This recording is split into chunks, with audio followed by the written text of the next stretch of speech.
बावल से भाजपा प्रत्याशी डा. कृष्ण कुमार के समर्थन में मंगलवार को गांव खोरी में एक जनसभा का आयोजन किया गया, जिसमें मुख्य अतिथि के रूप में पहुंचे केंद्रीय राज्य मंत्री राव इंद्रजीत सिंह ने कहा कि लोकसभा चुनावों में पिछली बार की तुलना में इस बार जनता ने उनकी मतों की लीड को घटा दिया। उन्होंने लोगों से कहा कि आपने अपनी भड़ास निकाल ली होगी, भड़ास निकल गई तो इस बार प्रदेश में तीसरी बार भाजपा की सरकार बना दो।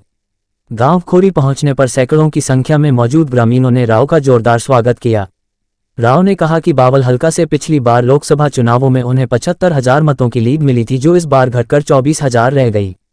उन्होंने कहा कि वे मानते हैं कि यहां के विधायक व मंत्री बनवारी लाल ने खूब काम किए हैं, लेकिन एंटी इनकम्बेंसी भी थी।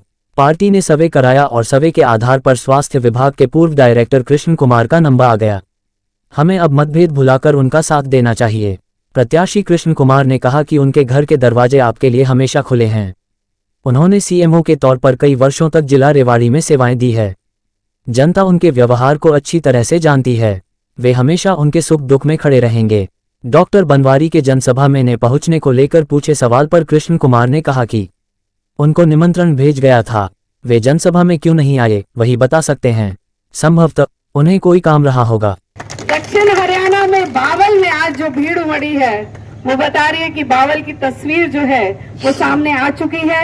बावल में कमल का फूल बहुत बढ़िया से फिर से खिलने वाला है और आपसे एक बार फिर से अनुरोध करूंगी कि अपना साथ डॉक्टर साहब से के साथ ऐसे ही बनाए रखेंगे और जो हमें आदेश मिला है भारतीय जनता पार्टी द्वारा डॉक्टर राव इंद्रजीत सिंह जी द्वारा, उस आदेश का हम पालन करेंगे और कमल के फूल को खिलाएंगे। बहुत बहुत धन्यवाद। को मेरा नमस्कार। सबसे पहले तो मैं बताना चाहूंगा कि हमारे हरियाणा की आन बान शान होने वाले डॉक्टर राव इंद्रजीत सिंह जी मेरे पिता तुल्य, उनके आशीर्वाद से ही मुझे ये भारतीय जनता पार्टी का टिकट प्राप्त हुआ है और ये मुझे जो सम्मान मिला है उसके लिए मैं इनका तहे दिल से बहुत बहुत शुक्रगुजार हूँ और इनका बहुत धन्यवाद करता हूँ कि इन्होंने मुझे टिकट दिलवाया। क्योंकि मैं एक पेशे से चिकित्सक हूँ, तो एक साहब ने इतने छोटे से चिकित्सक को इस योग समझा कि मुझे बीजेपी का उम्मीदवार बनाया, तो उसके लिए मैं सर का बहुत बहुत आभारी और धन्यवाद करता हूँ। तो सबसे पहले मैं बताना चाहूंगा कि मैं चिकित्सा क्षेत्र से जुड़ा हुआ हूँ, तो बतौर सीएमओ भी मैं यहाँ पे 2 बार मेरा कार्यकाल रह चुका है। कोविड काल में भी मुझे आप लोगों ने ही पब्लिक की डिमांड पे मुझे दोबारा सीएम साहब से रिक्वेस्ट करके बुलाया था अगर सीएमओ दिया जाए, तो मैंने आप लोगों के आशीर्वाद सहयोग से सेकेंड वेव में अच्छा काम किया था, जिसकी वजह से आप लोगों ने का आशीर्वाद मुझे रहा और साहब का आशीर्वाद रहा और मुझे प्रत्याशी बनाया। उसके बाद आप सभी लोगों ने आज मेरा इतना मान सम्मान बढ़ाया। छोटे से नोटिस पे कल ये बात हुई थी और आप सब लोग एकत्र हुए और फूल मालाओं से पगड़ियों से आपने मेरा सम्मान बढ़ाया, इसके लिए मैं आपका बहुत धन्यवाद करता हूँ। उसके बाद मैं आपको कहना चाहूंगा कि अगले 5 अक्टूबर को आप सभी लोग मुझे आशीर्वाद दें, अपना बेटा समझ के, भाई समझ के, ताकि तीसरी बार हरियाणा सरकार बने, कमल का फूल खिले और ये जीत मेरी नहीं होगी, आप लोगों की जीत होगी सभी। तो विधायक आप बनोगे 5 तारीख को। इसके साथ साथ ही मैं जैसे बताना चाहूंगा थोड़ा संक्षिप्त है, अब बीजेपी गवर्नमेंट हमारी केंद्र में 3 बार बन चुकी है और हरियाणा में भी तीसरी बार बनने जा रही है। साफ नीति, साफ नेक नीति और नियत दोनों साफ है, इसमें कोई फर्क नहीं है। तो आप लोगों ने 10 साल में पिछले विकास कार्य खूब देखे हैं, तो 52-84 से मैं आज विश्वास दिलाता हूँ, वादा करता हूँ आपके मान सम्मान में किसी भी कार्य में, विकास कार्य हो, स्वास्थ्य, एजुकेशन या किसी भी तरह की कोई दिक्कत होगी उनमें मैं कमी नहीं आने दूंगा और मैं आपको अच्छी तरह भरोसा दिलाता हूँ। सिर्फ आप मुझे 5 तारीख के लिए आशीर्वाद दें। तो इन्हीं शब्दों के साथ मैं अपनी वाणी को विराम देता हूँ। धन्यवाद। कार्यकर्ता सम्मेलन है, क्या मैसेज दिया है? मैसेज यही दिया है कि भारतीय जनता पार्टी के कैंडिडेट को आप जिताओ। कृष्ण कुमार डॉक्टर हमारे कैंडिडेट हैं। आज के दिन कमल इन्हीं के हाथ के अंदर है।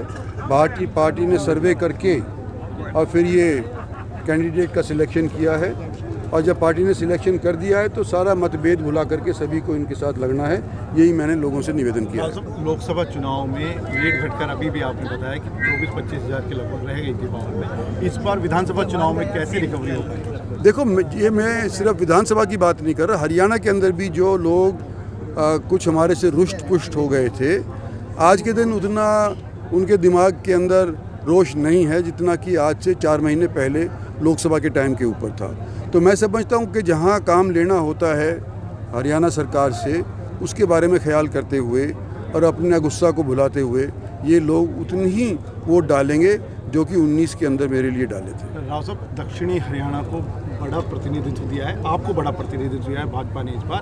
क्या लगता है, सीएम राव साहब के भी नारे लग रहे हैं, आपकी बातों से भी अनुमान है कि चौधर दक्षिणी हरियाणा की आ सकती है इस बार? देखो, सीएम मेरे बनने के तो 19 में भी लगे थे, जब मैं कांग्रेस छोड़ करके आया था 14 के अंदर जब भी लगे थे, लेकिन दोनों बार पार्टी ने किसी और का सिलेक्शन कर दिया। इस बार किसका सिलेक्शन करेगी पार्टी मुझे नहीं पता, लेकिन उम्मीद पे दुनिया जिंदा है।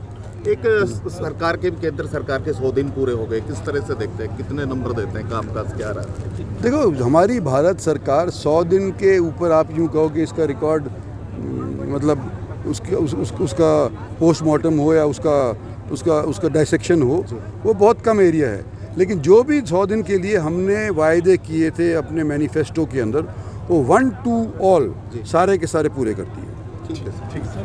सब आज राव इंद्रजीत सिंह आए थे आपके समर्थन में, क्या पूरा आपको रिस्पॉन्स नजर आ रहा है? क्या पूरा रिस्पॉन्स नजर आ रहा है आपको? माननीय राव इंद्रजीत सिंह जी हमारे दक्षिण कदावर नेता आज मेरे समर्थन में आए थे, जिसमें बाउल 84 के सभी गणमान्य व्यक्ति, सभी सरपंच, ब्लॉक समिति के मेंबर, जिला पार्षद सभी इकट्ठे हुए थे और सभी कार्यकर्ता भी इकट्ठे थे। उनमें बड़ा भारी जोश था और सभी ने एकमत होकर कहा भी हम भारतीय जनता पार्टी के उम्मीदवार को यहाँ से विजय बनाकर भेजेंगे।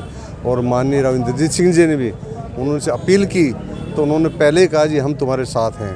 तो सब इलाके की जनता हमारे साथ है और भारतीय जनता पार्टी को जिताकर भेजेगी यहाँ से। डॉक्टर बनवारी लाल कार्यक्रम में नहीं पहुँच पाए, क्या पूरा काम रहा? कोई बातचीत को रूठे हुए हैं क्या? नहीं, ये डॉक्टर बनवारी लाल जी का उनमें निजी मामला है। हमने तकरीबन पार्टी के सभी पदाधिकारियों को, कार्यकर्ताओं को अपनी तरफ से मैसेज दिया, तो हो सकता है वो काम हो घर पे। तो सब रुष्ट जो दावेदार थे वो काफ़ी रुष्ट थे, अभी की यहाँ नहीं पहुँच पाए। जो बड़े दावेदार थे, राव इंद्रजीत सिंह के भी खास समर्थक थे, वो भी नादारत थे। तो ऐसे में कहीं ना कहीं वो कहीं आपको कहीं दिक्कत तो नहीं पहुँचाएंगे?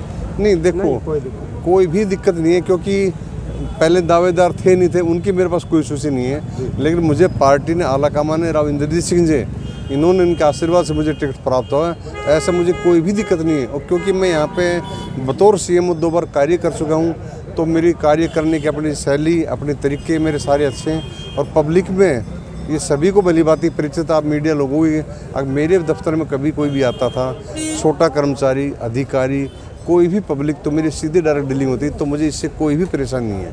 कहते हैं कि पैरासूट से उतारा हुआ प्रत्याशी है, आपके ही अपना कह रहे हैं? नहीं, पैरासूट का मतलब मेरा गांव नहीं, बाउल ब्लॉक में, खोल ब्लॉक में बठेड़ा निवासी है।